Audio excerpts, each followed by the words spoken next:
Para terminar la mañana de hoy, tengo el placer y el honor de presentar a un amigo de la casa, de los tantos incondicionales, que teniendo tribuna o no teniéndola, siempre está Gran Azul.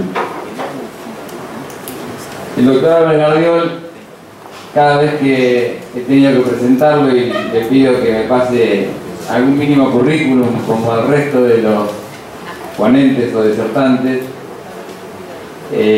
lo que él tiene es pura modestia, porque siempre me manda alguna breve cuestión en la que omite hacer referencia a su larga trayectoria. Pero debo decir que el doctor Álvaro Gardiol es profesor de grado y posgrado de la Facultad de Derecho de la UNR, académico correspondiente a la Academia Nacional de Derecho de Córdoba, director del Instituto Centro de Ciencias Jurídicas y Sociales de esa academia, autor de varios libros de texto en disciplinas filosóficas y sociológicas, pero él me ha pedido siempre que lo presente como abogado, docente, garantista y divertido. El doctor Álvaro Gardiol, que nos ha hablado. Muchas gracias. Como decía el doctor Adolfo Rosso, hace muchos años que estamos viviendo Azul, él fue el contacto primero que las autoridades de la unidad académica universitaria incipiente entonces, que quería formar una facultad de Derecho y no tenía todavía los elementos, se contactó con él, que fue la persona que armó toda esta estructura sobre la cual vinimos constituyendo la primera promoción de las ya varias promociones de abogados que ha tenido la Facultad de Derecho en Azul. Es decir, que tenemos una larga experiencia en esto y en los 13 congresos que se han venido realizando, que yo no he estado seguramente en todos, pero he venido a muchos y he visto que siempre ha pasado lo mismo, que siempre nos demoramos, que siempre se hace. Entonces yo he escrito 3 ponencias diferentes, calculando la hora que iba a tener de tiempo para poder exponer. Entonces me voy a quedar con la última, que es la más cortita, en la que me refiero a los problemas de la globalización y de la posmodernidad, ¿no es cierto? 2 términos que están bastante de moda. Siempre he dicho, y lo he cumplido, que las ponencias las llevo escritas, porque creo que es un deber de respeto del expositor tener un documento sobre el cual está trabajando, ¿no es cierto? Sin perjuicio de que esto uno lo vaya modificando a medida que va hablando, ¿verdad? Yo digo que están ocurriendo cosas inesperadas en la escena geopolítica de Medio Oriente que pueden tener consecuencias sociales, económicas, políticas en el planeta, y me parece interesante compartirla en esta reunión tan interesante, ¿no? Todos sabemos que el vuelo de una mariposa en la antípoda del planeta se puede transformar en una catástrofe de imprevisibles consecuencias en todo el universo. La humanidad es una sola y los fenómenos sociales se contagian de ciudades a países y de países a regiones y a hemisferios. Siempre he cuestionado en la formación de los abogados argentinos el desconocimiento que tenemos de otras culturas jurídicas. Nosotros pertenecemos, se lo he dicho acá ya varias veces, a la comunidad romano-germánica, somos herederos del derecho romano, herederos mediatos, pero de alguna manera herederos. Pero al lado nuestro se ha constituido el sistema del common law, que con origen en el derecho inglés tiene una fuerte derivación en el derecho conformado luego de la colonización en el planeta. Estados Unidos, la India, Australia, Nueva Zelanda, Israel, todo esto es common law. Este fenómeno que con no pocas fatigas ha ido desapareciendo de la faz de la Tierra, la colonización, dejando algunos grupúsculos territoriales, entre los cuales nuestras Malvinas y el no despreciable conjunto de islas del Atlántico Sur son un testimonio muy representativo de este proceso, por suerte en vías de extinción, ya que los colonizadores de todas las banderas implantaron en sus colonias su cultura y el derecho como formando una parte muy importante de ella. El planeta tiene una población aproximada de 7.000 millones de personas, distribuidos aproximadamente en 200 países, en 5 continentes: Europa, América, Asia, África y Oceanía. Es importante señalar que de ese total de 7.000 millones de personas, y lo enfatizo, China tiene 1.300 millones en grandes números, la India más de 1.200 millones y el mundo islámico más de 1.700 millones. No es casual que la Nata haya hecho un extraordinario programa televisivo cultural que por supuesto muy poca gente vio, porque nos pasamos viendo los chismes de la farándula, en el que con una cierta visión futurológica nos da cuenta de lo que está pasando en el interior de los 5 países que según su óptica van a liderar el mundo a partir de los próximos años, que son China, Brasil, India, Rusia y Sudáfrica. Me quiero referir al fenómeno que está azotando en este momento esa crisis que vivimos en el mundo islámico y reflexionar sobre las consecuencias posibles de este fenómeno sociológico que el mundo padece en este momento. El mundo que van a vivir ustedes será muy diferente del mundo en el que se desenvolvió mi existencia. Ustedes saben, porque es una idea que yo frecuentemente repito, que cuando afirmo que nunca me propongo colonizar ningún pensamiento mío para que germine en la cabeza de ustedes, yo lo que quiero y siempre he querido, siguiendo el lema que hace al escudo de la Universidad Nacional del Rosario, construir un hombre pensante, ¿no? Lo que me propongo no es que ustedes piensen como yo, porque eso no sería cumplir una faena educativa, sino perseguir el logro de clones intelectuales que piensen lo mismo que yo, y eso sería lo más penoso y al mismo tiempo lo más perverso que le podría pasar a un educador. Es claro que yo no puedo sino expresar con la mayor cuota de objetividad de que soy capaz una descripción de los fenómenos sociopolíticos que el mundo está experimentando, y a partir de ello escuchar la visión, la interpretación, el punto de vista de esos mismos fenómenos que ustedes me puedan transmitir a mí. En este momento el mundo está convulsionado por lo que acontece en Libia y en Siria, y lo que pasa en Siria y en Libia ya pasó en Argelia, en Túnez y en Egipto, y está sucediendo también en Marruecos, y en todo el mundo árabe, en todo el Islam, y en todo el mundo musulmán, que también tiene una cultura jurídica muy diferente de la nuestra. Comencé con una referencia a las 2 grandes familias jurídicas, que son la familia romano-germánica y el common law, pero no se agota allí el mundo jurídico. Al lado de estas 2 grandes familias jurídicas fueron apareciendo y también desapareciendo los derechos socialistas, el derecho soviético, el derecho a las democracias populares, y con la caída del muro de Berlín, acontecimiento al que volveré dentro de un ratito, también hay importantes acontecimientos que están regulados por derechos religiosos tradicionales, como el derecho musulmán, el derecho en la India y el derecho chino, que tiene este último fuertes raíces continental romano-germánicas, con agregados de otros orígenes y con nobles tradiciones milenarias culturales. Dije que quería volver al muro de Berlín, que cayó, recuerdan ustedes, en 1989, a partir de cuya destrucción se logró la reunificación de esas 2 Alemanias separadas durante más de 40 años, y hoy aquel país arrasado por la guerra es una de las potencias mundiales económicamente más fuertes y mejor estructuradas institucionalmente. Tal vez todo comience con el derrumbe del Imperio Otomano en el año 1916, fenómeno que se acentúa con el fin de la Segunda Guerra Mundial y con la derrota de la Alemania de Hitler, se evidencia aún más con la caída del muro de Berlín, que fuerza esta convivencia para el logro de una Alemania fortalecida con los atributos de su formación cultural. Hitler había sido un engendro incompatible con las extraordinarias figuras que en todas las disciplinas de la cultura alemana había producido frutos sobre los cuales se construyó la civilización occidental. Kant, Hegel, Goethe, Heidegger, Bach, Beethoven, Mozart, Mann, Thomas Mann, Wittgenstein, Adorno, Einstein, Luther, la lista sería interminable.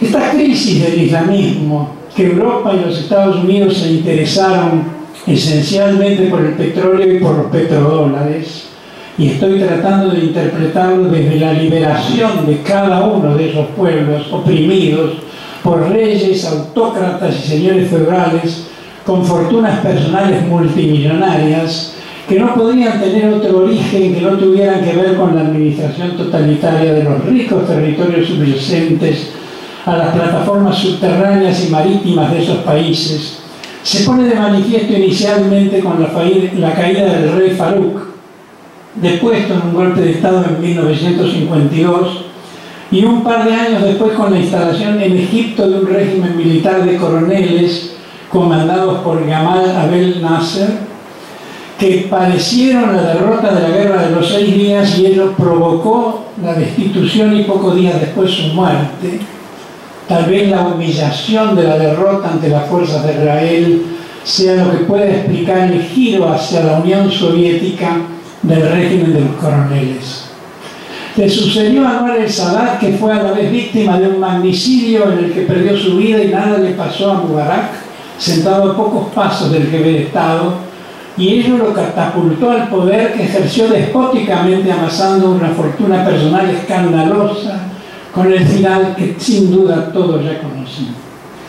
Un segundo ciclo se desarrolla en Afganistán con el ascenso de los talibanes al poder y la derrota del Ejército Rojo en la guerra con Afganistán, que duró casi 10 años, pero creo que fue la caída del muro de Berlín la que, al producir la desintegración del bloque comunista, generaron el cese de la bipolaridad que de alguna manera provocaba un cierto equilibrio, no sé si de poderes o más bien de temores, lo que abrió la caja de Pandora de la que lentamente comenzaron a surgir tanto en Medio Oriente como en Asia estos fantasmas islamitas que estaban aletargados desde la caída del Imperio Otomano. A eso se sumó la derrota de Saddam Hussein en 1991, en menos de un año, que cristalizó 2 consecuencias de fundamentalismo islámico de carácter terrorista. Al-Qaeda, que se propuso lavar el honor árabe con el atentado de las Torres Gemelas el 11 de septiembre, que motivó tanta opinión divergente, tanta que no poca gente le atribuyó a los mismos Estados Unidos el atentado, mercadería propagandística que no pocos compraron. Al lado de esta expresión de islamismo reivindicador hubo otro que se expresó de diferentes maneras: Hezbollah en el Líbano, Hamas en Gaza y en varios emiratos del Golfo Pérsico.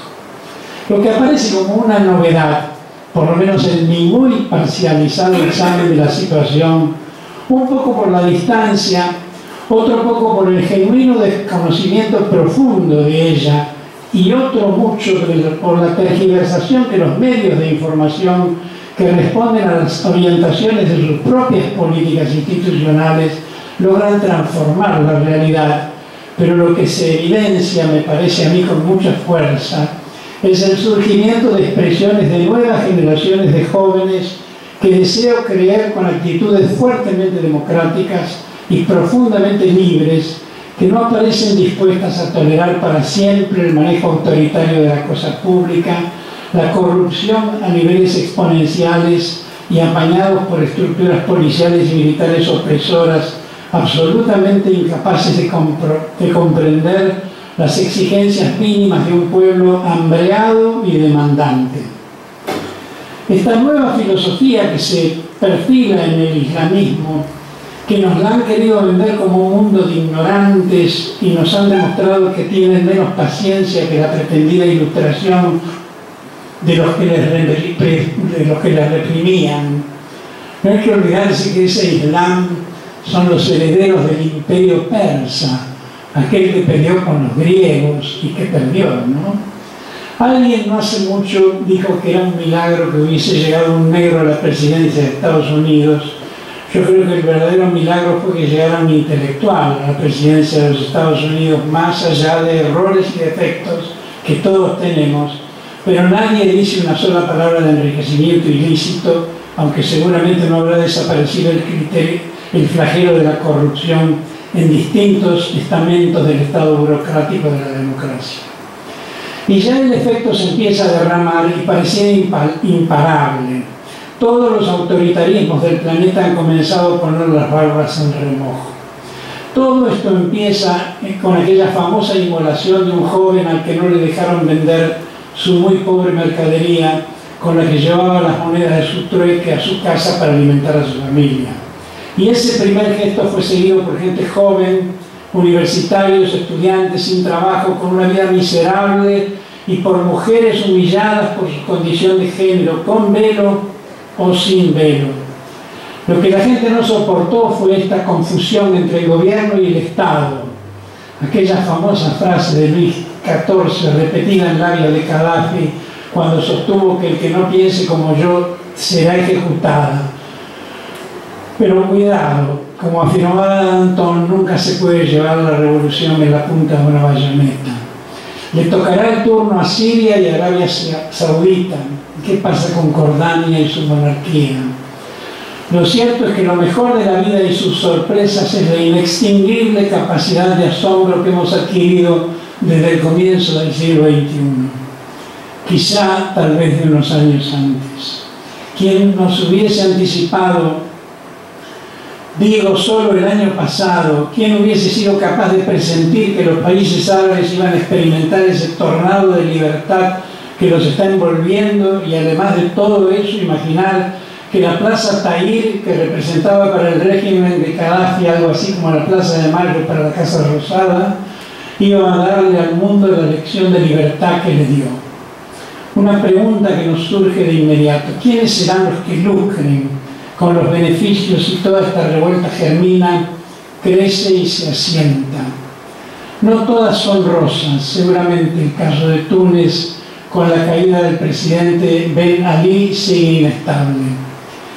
Cuando escribo estas líneas, Siria y Libia están en llamas y no parecen pronto a apagarse el incendio. Yo no tengo suficiente conocimiento de la historia del islamismo como para poder profundizar en el tema, y tampoco es mi propósito hacerlo. Pero no ignoro que es la tercera fe monoteísta en orden de aparición histórica y contradicción humanista, como las dos que le precedieron, el judaísmo y el cristianismo. No obstante que sus precedentes son luchas con tribus de basamento religioso muy anteriores en el tiempo, el islamismo se consolida definitivamente en el siglo VI con Mahoma y se extiende en el mundo con mucha fuerza. El islamismo es una religión monoteísta, con un Dios que se revela a través de sus profetas, de los cuales Mahoma es el más importante, y se nutren en el Corán, que contiene la palabra de Alá, su único Dios, que estimula la oración, el ayuno, la limosna y la peregrinación. Pero también en el Islam está Pakistán, con 170 millones de creyentes musulmanes no árabes, sexto país más poblado del mundo con poder nuclear, oficialmente declarado con un proceso de radicalización muy creciente y en marcha, que siempre había sido víctima de los países económicamente poderosos y nunca objetivo que se proponga superar la extrema miseria en la que desarrolla la vida, si es que eso es de alguna manera vivir, de la enorme mayoría de la inmensa población. Me pregunto y les pregunto, ¿ayudaría a la creación de ese Estado palestino cuyo alumbramiento costaba tantos años de deliberación y ningún resultado en los hechos? ¿Es necesario? ¿Es peligroso? ¿Es bueno? ¿Es malo? La llamada autonomía nacional palestina está a su vez fuertemente fragmentada. La fragmentación no es solo un problema de nuestra política interna, ¿verdad? En Cisjordania y en Gaza responden a dos comandos y a dos ideologías muy diferentes. Y en el corazón de todo este mundo islámico está Israel, con una población que apenas alcanza los 7 millones de habitantes, única democracia del Medio Oriente. Me pregunto, ¿por qué en la calle San Luis, en mi ciudad, árabes y judíos conviven en armonía y hacen negocios? A veces se casan entre ellos y no pasa nada. ¿Algún día lo charlamos? Gracias.